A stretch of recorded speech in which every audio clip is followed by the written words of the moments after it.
बिस्मिल्लाहिर्रहमानिर्रहीम। Welcome to back my channel. अस्सलाम वालेकुम जी। तो व्यूअर्स, कैसे हैं आप? उम्मीद है आप खैरियत से होंगे। अल्लाह पाक आपको अपने हिफ्ज़ व अमान में रखे। तो व्यूअर्स, आज मैं आपके साथ शेयर कर रही हूँ वही अपनी पुरानी डेली रूटीन कि आज क्या पकाना है, आज क्या पकेगा। ये पकाने वाला भी एक बहुत बड़ा टास्क होता है। तो व्यूअर्स, आज मैं पका रही हूँ टिंडे। पहले तो बच्चे बिल्कुल शौक़ से नहीं खाते थे, लेकिन जब से मैं इस तरीके से पकाने लगी हूँ, जिस तरह आज मैं आपके साथ ये रेसिपी शेयर करूँगी, तो यकीन मानिए ये आपको भी बहुत अच्छे लगने लगेंगे अगर आप इसे पहले नहीं खाते। तो व्यूअर्स, पहले तो बच्चे इसकी शक्ल भी नहीं देखते थे, लेकिन अब माशाल्लाह जब ये मैं डिश बनाती हूँ ये सब्ज़ी, तो फिर बच्चे उस वक्त ही इसको ख़त्म करके फिर ही उठते हैं। अगले वक्त के लिए ये सालन नहीं बचता। ये माशाल्लाह से इतना मज़े का बनता है। तो मैंने इनको धो के साफ़ सुथरा करके काट के कट लगा के रख लिया है। तो ये सारे स्पाइसेस रखे हुए हैं जो मैंने टिंडों में स्टफिंग करनी है। और ग्रेवी के लिए प्याज, लहसुन, अदरक वगैरह वो ग्रेवी के लिए हैं। बाकी सारे नमक, मिर्च, मसाले जो हैं वो टिंडों में स्टफिंग के लिए होंगे। ये गरम मसाला, हल्दी, धनिया पाउडर और कुटी हुई मिर्च और नमक और ज़ीरा जो है वो साबुत है, इसको भी अभी मैं कूट लूँगी।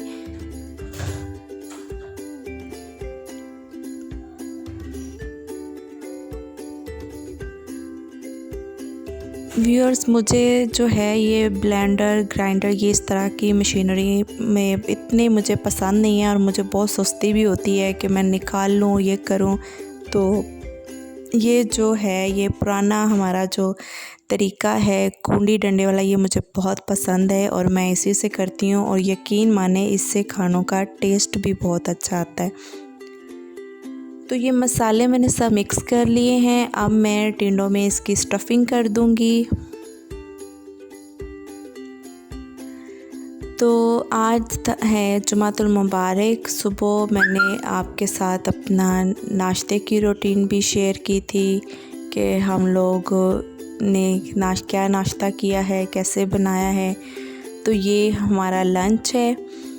तो बाकी मेरे बच्चे जो हैं वो जुमे की तैयारी कर रहे हैं, नमाज़ पढ़ने जाने की तैयारी में हैं। सब लोग भाग अपनी तैयारियों में लगे हुए हैं और मैं जल्दी जल्दी अपनी तैयारियों में हूँ कि मैं कब किचन से के कामों से फ़ारिग हूँ और नमाज़ पढ़ सकूँ और आज के दिन ज़्यादा से ज़्यादा दुरूद पाक पढ़ूँ।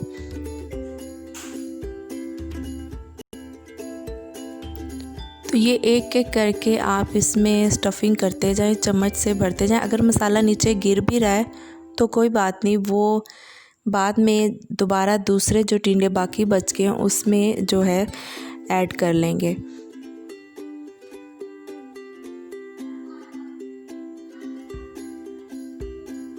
एक ही सब्ज़ी होती है, बस उसको पकाने का तरीका डिफरेंट होता है, तो उसका टेस्ट जो है वो कहाँ से कहाँ पहुंच जाता है ये आपको खाने से पता चलेगा। वरना हम दूसरे तरीके से भी अक्सर टिंडे पकाते हैं, जो टिंडे गोश्त बना लेते हैं कटिंग करके, लेकिन यकीन माने इस तरह से जो है बहुत मज़े के टिंडे बनते हैं।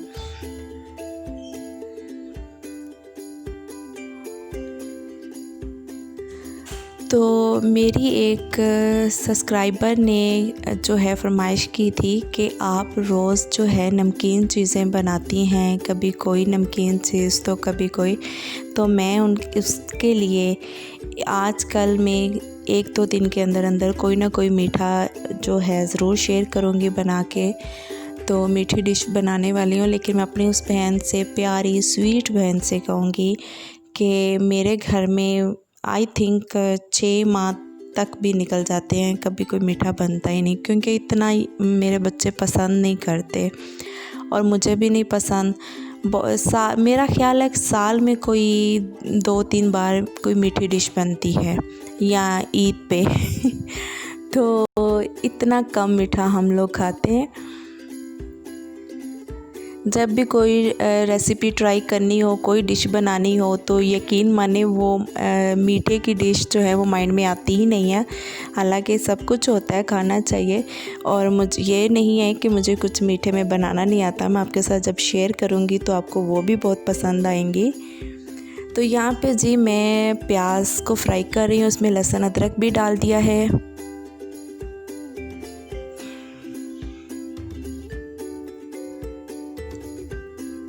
इसमें अब आपने जो है बाकी स्पाइसेस, हल्दी, नमक, मिर्च, ये अब आपने ऐड नहीं करने। इसमें आपने सिर्फ टमाटर, सब्ज़ मिर्च और ये जो प्याज है इसको अच्छी तरह से भून लेना है और फ्राई कर लेना है, क्योंकि बाकी सारे जो स्पाइसेस हैं वो हमने टिंडों में स्टफिंग में डाल दिए हैं।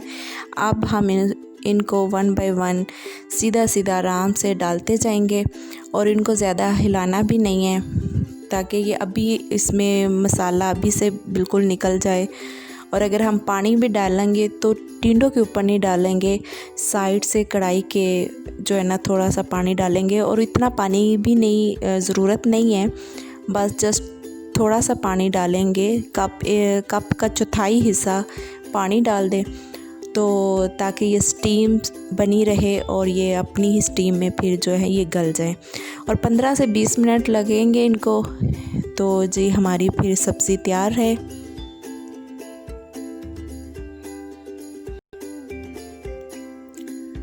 पंद्रह से 20 मिनट में ये तैयार हो जाएंगे। और अब हम पानी डाल दिया, अब इसके ऊपर ढक्कन दे के इसकी आंच बहुत धीमी कर देंगे। तो ये तकरीबन तैयार हो चुके हैं।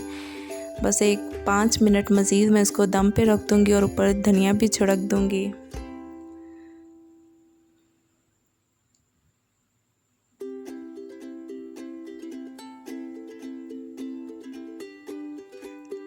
व्यूअर्स, मैं जब किचन में आती हूँ तो मैंने इतनी स्पीड पकड़ी होती है इस गर्मी में। ये अल्लाह पाक ये 2 माह जल्दी जल्दी गुजर जाएं गर्मियों के पास जल्दी जल्दी। यकीन माने मैं ख़ुद हैरान होती हूँ कि काम भी साफ़ सुथरे हो रहे होते हैं और मेरी बहुत स्पीड से मेरे काम ख़त्म भी हो जाते हैं।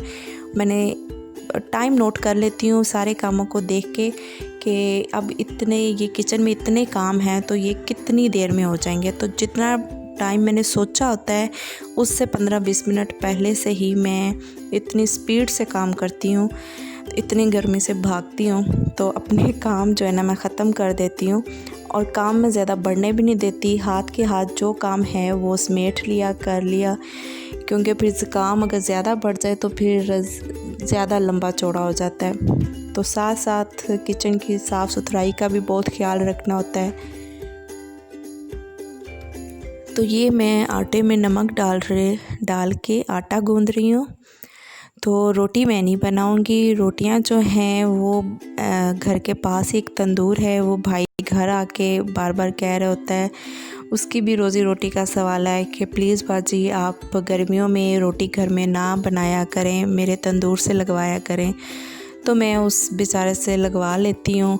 और यकीन माने मेरा ख़ुद भी दिल नहीं करता ना तो गर्मी में रोटियां लगाने को, और ना ही और मज़ा भी आता है तंदूर की रोटी खाने का।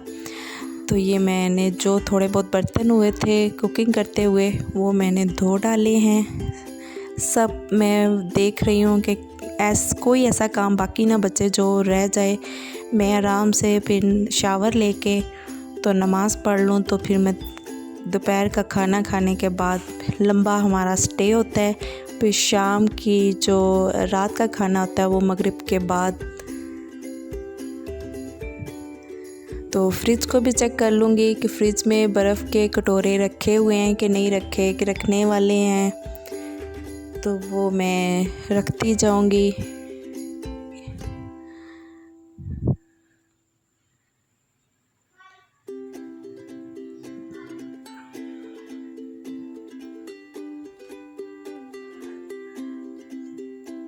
तो एक ये काम था, मशीन आप देख रहे होंगे। ये मासी मुझे रोज़ कहती है कि पोचे बहुत घिस के हैं, मुझे नया टॉवल जो है ना नए पोचे बना दे। तो मैंने एक नया टॉवल ही काट के तो उसको सिलाई करने लगी उन साइडों से, ताकि वो धागे वगैरह ना निकले, उनकी बुर वगैरह फिर फ़र्श पे इकट्ठी हो जाती है।